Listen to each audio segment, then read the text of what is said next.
Bitcoin makes a new low, breaks out of the bottom of the range. Fear and greed's at an all-time high. What does this mean? Let's get into it. All right. Bitcoin went all the way down to $85,000 as of the time of recording, while fear and greed is the lowest it's been since the Japan cuts. In this video, we're going to talk about, I've done a deep dive on Bitcoin, exactly where I think that we're at, where I think that we're going, and we're going to talk a lot about the altcoins because an interesting thing is taking place, so you're not going to want to miss that. So right now, Bitcoin is at the 200 moving average, and the interesting thing is, when we had this, we have this down slope of just breaking out of the critical range. So $90,000 is sort of the line in the sand where everyone draws as the critical range. And my question would be, has there been a moment for Bitcoin where we were just absolutely skidding? Retail was at an absolute capitulation moment while we're actually busting lower out of the lower range. I would argue, yes, absolutely, we've had this moment in the market right back here in July.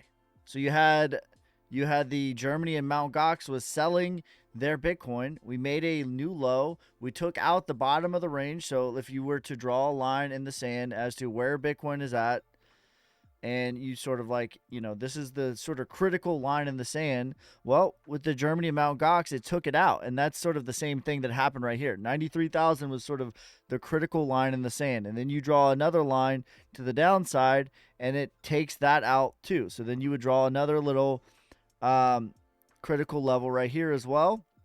And you say, okay, this is the line in the sand again. And then you take it out again, smashing all the way back to the 200 moving average, smashing all the way back to the 200 moving average with the Japan rate cuts.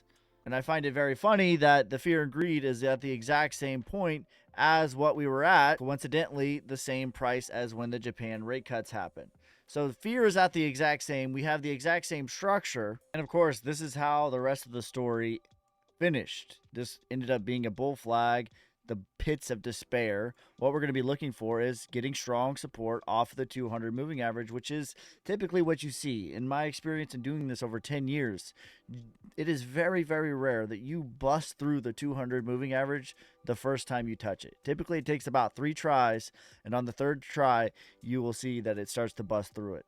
But you might be like, but Ski, we don't care about Bitcoin. What about the altcoins? And I'm bullish on Bitcoin right now, relatively. I think it's going to do a 1x, but I'm actually even more bullish on the altcoins. And let's talk about why. By the way, before I could even get to the altcoins, as I'm pulling this up, cleaning up this C19 crash chart, which is what we're about to relate to the altcoins, it's the same exact structure again. And again, here is the end of the story. All right, I've been referring to the total 3, which is what I would call the altcoins. We'll look at a couple of other things. We'll look at the total. We'll look at the total too. But I've been comparing this crash right here on the altcoins with the tariff crash to the C19 crash. And this is exactly what I think is happening. And the interesting thing is we have a higher low. And that's true for most of the altcoins. Even though Bitcoin pushed down and made a new low, most of the altcoins finally have not been bleeding more than Bitcoin on a structural standpoint. And I think that this is a very, very good thing. In fact, I would sort of argue, again, the same structure that is happening.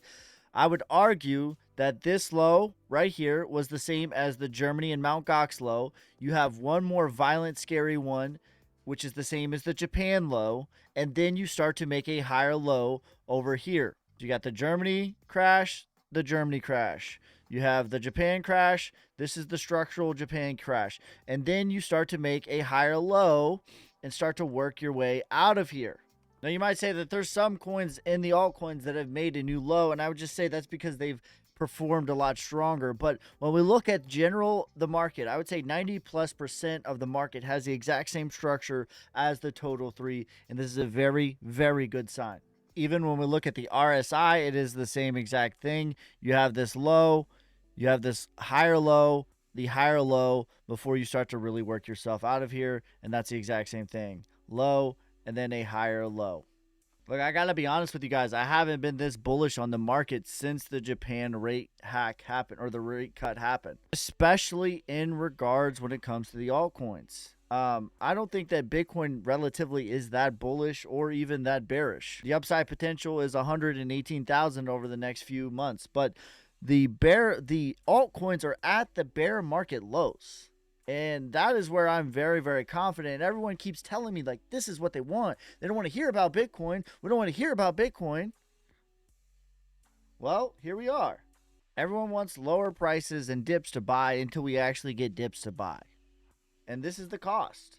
This is absolutely the cost. But in reality, most of the altcoins are at their bear market lows, forming a higher low, such as ICP is doing this, HNT is doing this, Shiba is doing this, exact same structure. XDC is doing this, API 3 is doing this, ADA has a higher low, Fetch, Digibyte, Dent, Dot, Naka, even XRP. Rose, Ethereum, Litecoin, the list goes on. I can do this all day. I don't want to be over parabolic here. I don't want to be hyperbolic here. But dare I say, it is moon time. But let me know what you guys think in the comments down below and follow me for more.